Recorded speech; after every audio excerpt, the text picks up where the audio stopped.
장림 총각과 안진뱅이 처녀. 옛날 어느 마을에 장림 총각과 안진뱅이 처녀가 살고 있었습니다. 이 두 사람은 아래 윗집에 살며 서로 도와가며 지냈습니다. 비록 몸은 성치 않았지만 두 사람은 성한 사람 못지않게 열심히 일을 했습니다. 어느 날 안진뱅이 처녀가 장림 총각에게 말했습니다. 읍내 장 구경 한번 해보았으면 좋겠어. 그러지 뭐. 나를 업고 가. 그러면 길을 내가 가르쳐 줄게. 좋아. 안진뱅이 처녀는 집신을 삼는 장림 총각을 옆에서 도와주었습니다. 장림 총각은 부지런히 집신을 삼았습니다. 장날이 되었습니다. 걷지 못하는 안진뱅이 처녀는 장림 총각에게 업혀가며 길을 가르쳐 주었습니다. 서로 도와서 읍내 구경을 가는 것입니다. 어휴, 날씨 덥다. 장림 총각이 말하자 안진뱅이 처녀는 좀 쉬어가자고 했습니다. 산 아래까지 오느라 장림 총각의 몸에는 땀이 흥건했습니다. 이제 이 고개만 넘으면 읍내야. 물 좀 먹고 갔으면 좋겠어. 가만 이 근처에 샘이 있을 거야.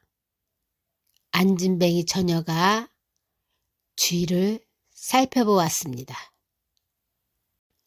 두 사람이 쉬고 있는 데서 얼마 떨어지지 않는 곳에 거울같이 반짝이는 옹달샘이 있었습니다.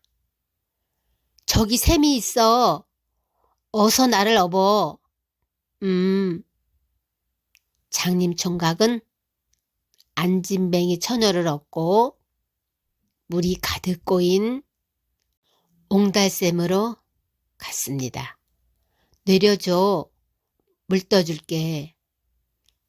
안진뱅이 처녀는 샘가에서 표주박으로 물을 뛰려다가 깜짝 놀랐습니다. 샘가에 황금 막대기가 놓여 있었기 때문입니다. 여기에 황금 막대기가 있어. 그래? 장림은 보이지는 않아도 그것이 꽤 값나가는 물건이라는 것을 알았습니다. 그렇지만 정직하고 착한 두 사람은 황금 막대기를 가져가려고 하지 않았습니다. 남의 것에 손을 대면 안 돼. 그래, 누가 물을 마시고는 놓고 간 것임이 틀림없어. 그냥 두고 가야지 뭐. 황금 막대기를 잃어버린 사람이 찾으러 올 거야.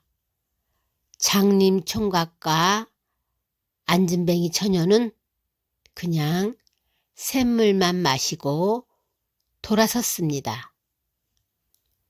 장림 총각은 다시 안진뱅이 처녀를 업고 고갯길로 들어섰습니다. 그때 뒤에서 우락부락하게 생긴 사나이가 큰 소리로 외쳤습니다. 어이 총각, 거기 좀 있어. 사나이가 달려와서 말했습니다.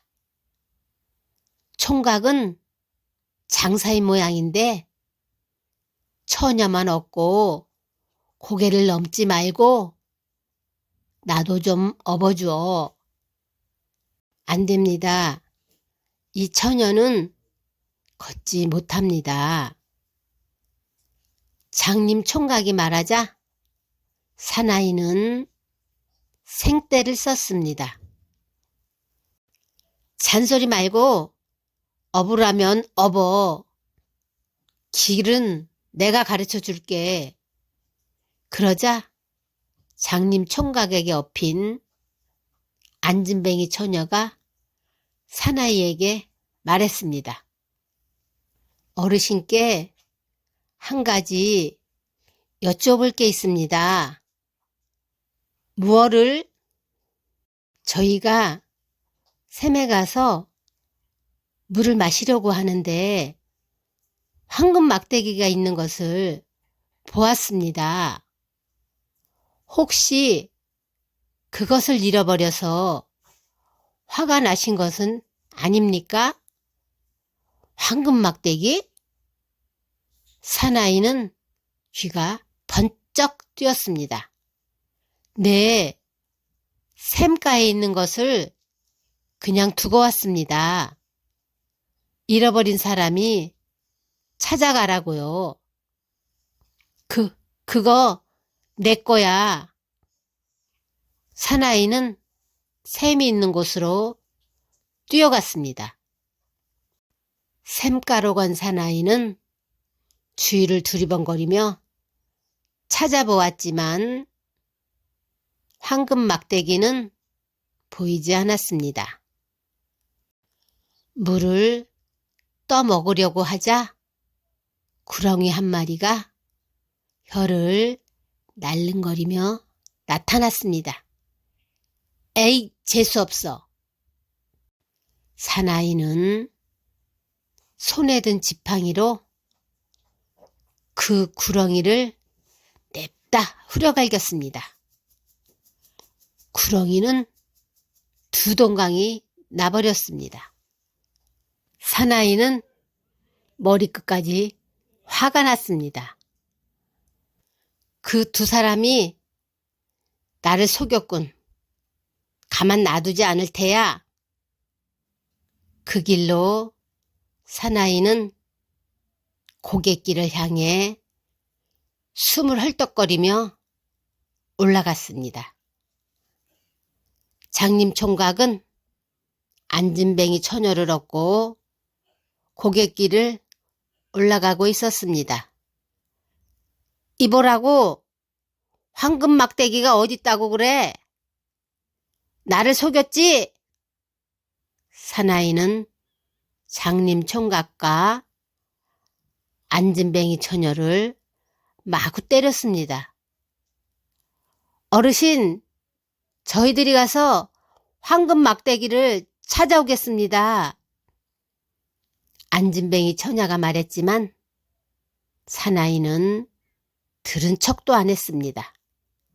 쳇, 너희들을 만나서 재수가 없다. 어서 가서 죽은 구렁이 구경이나 실컷 해라. 사나이는 한바탕 욕설을 퍼붓고는 이내 고갯길을 넘어 사라졌습니다. 그거 참 이상한데? 아까 분명히 샘가에 황금 막대기가 있었는데 누가 샘에 가지도 않았잖아. 우리 다시 한번 가봐. 그래, 장님 총각은 안진뱅이 처녀를 얻고 다시 고갯길을 내려와서 샘이 있는 곳으로 가보았습니다. 황금 막대기가 두 토막이나 있어. 어디? 저기. 나를 내려줘. 내가 기어가서 가져올게.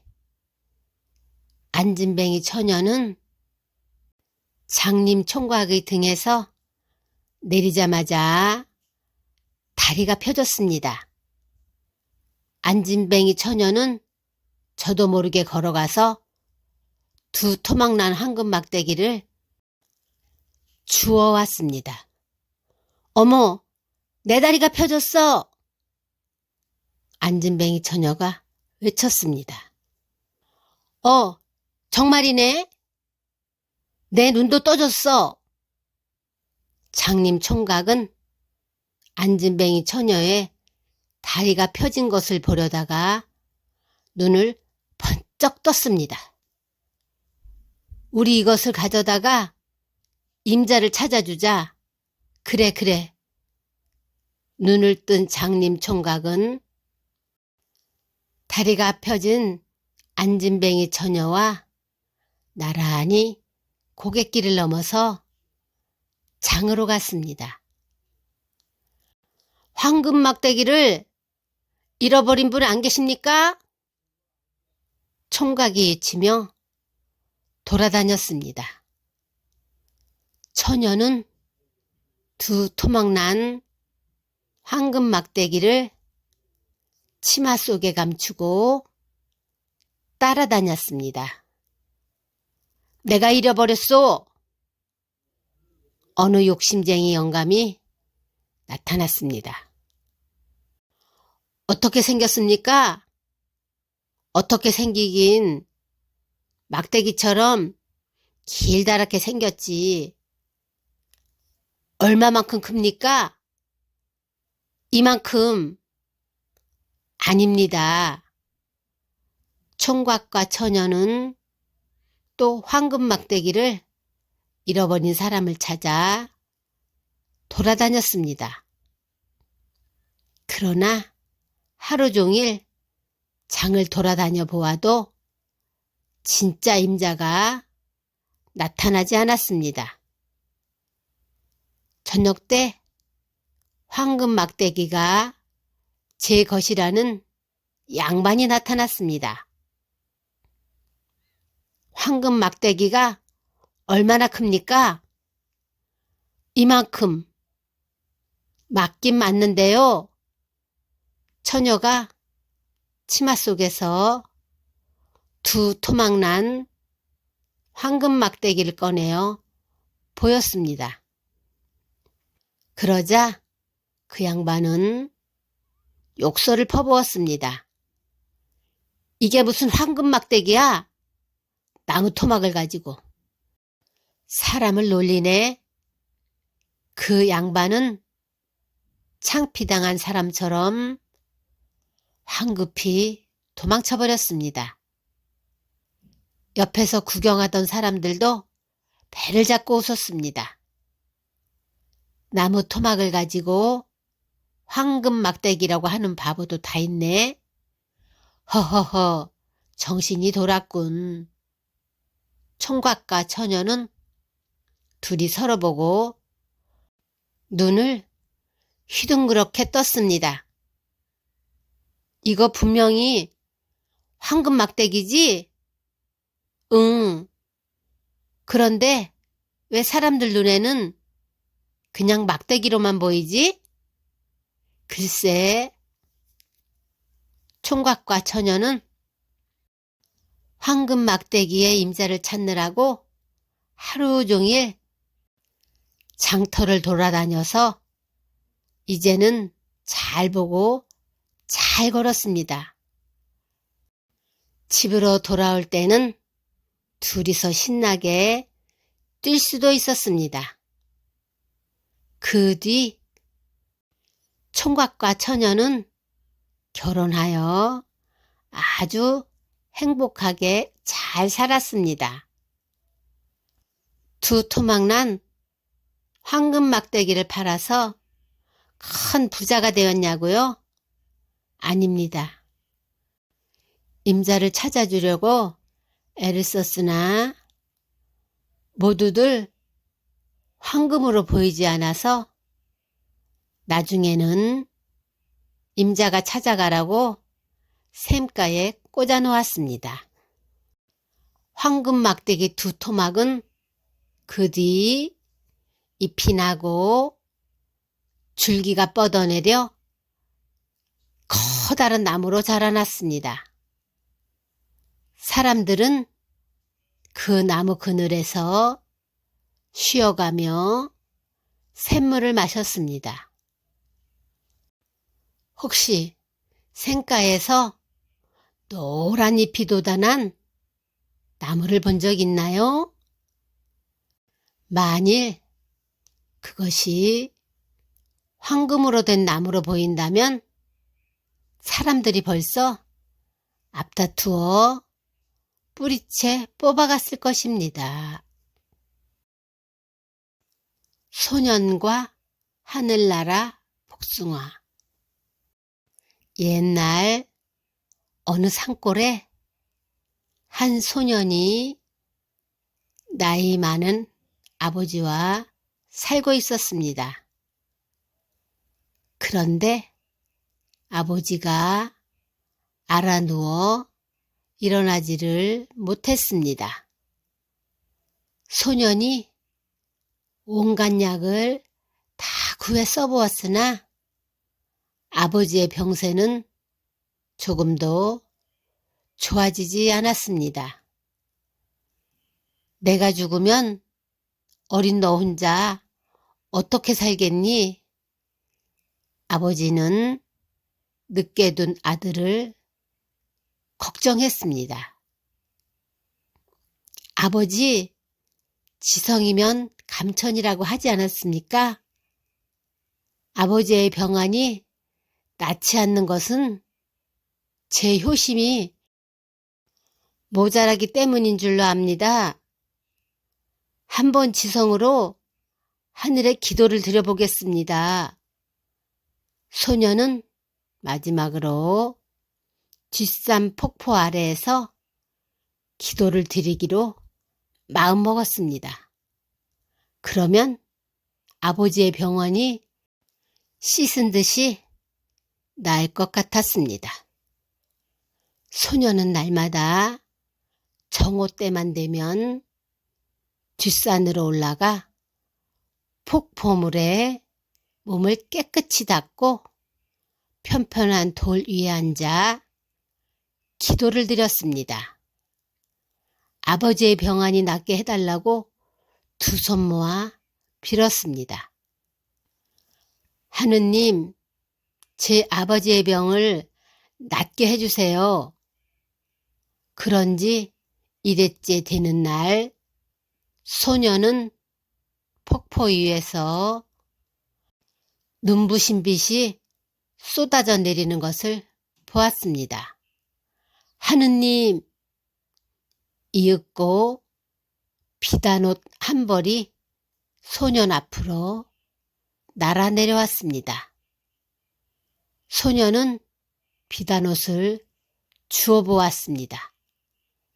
그것은 아름다운 여자의 옷이었습니다.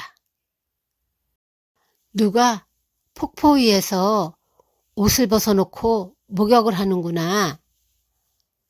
벗어놓은 이 옷이 바람에 날려왔어. 소녀는 비단옷을 가지고 폭포 위로 올라가자 웅덩이에서 목욕을 하던 한 여자가 울상이 되어 있었습니다. 그 여자는 보통 사람이 아닌 것 같았습니다. 희고 고운 살결에서 광채가 뿜어져 나오는 것 같았습니다. 소녀는 고개를 돌리고 말했습니다. 이 옷이 폭포 아래로 떨어져서 임자를 찾아주려고 가지고 왔습니다. 고맙습니다. 그것은 제 옷입니다. 여자는 몹시 반가워했습니다. 여기다 놓을 테니 입으세요. 소녀는 다시 폭포 아래로 내려가려고 하자 여자가 급히 말했습니다. 잠깐 기다려주세요. 여자는 옷을 주워 입고 소년 앞으로 다가왔습니다. 소녀는 수줍어서 어쩔 줄을 몰랐습니다. 나는 하늘에서 내려온 선녀예요. 바람에 날아간 옷을 주워다 주셔서 참으로 고맙습니다. 이 옷을 잃어버렸으면 저는 하늘나라로 올라가지 못했을 것입니다. 선녀님이시군요. 소녀는 무릎을 꿇고 두 손을 모았습니다. 참 착하신 분 같아요. 저와 함께 하늘나라에 가서 구경을 하시지 않겠어요? 순간 소녀는 집에 알아 누워 계신 아버지 생각이 났습니다. 그런 아버지를 혼자 두고 하늘나라 구경을 간다는 것은 말도 되지 않는 것 같았습니다. 선녀님의 말씀에 따르고 싶사오나 저는 그럴 형편이 못 됩니다. 소녀는 다소곳이 고개를 숙였습니다. 그럴 형편이 못 되다니요. 선녀가 물었습니다. 저희 아버지가 오랫동안 병원으로 누워 계십니다. 별의별 약을 다 써보았으나 낫지 않아서 날마다 이맘때면 폭포 아래에 와서 기도를 올리고 있습니다. 오, 그러세요? 어머니는요? 제가 어릴 때 돌아가셨습니다. 소녀는 눈물을 흘렸습니다. 선녀는 옷자락으로 소년의 눈물을 닦아주며 말했습니다. 아무 걱정하지 마세요. 제가 하늘나라 복숭아를 갖다 드릴 테니 아버지께 드리세요.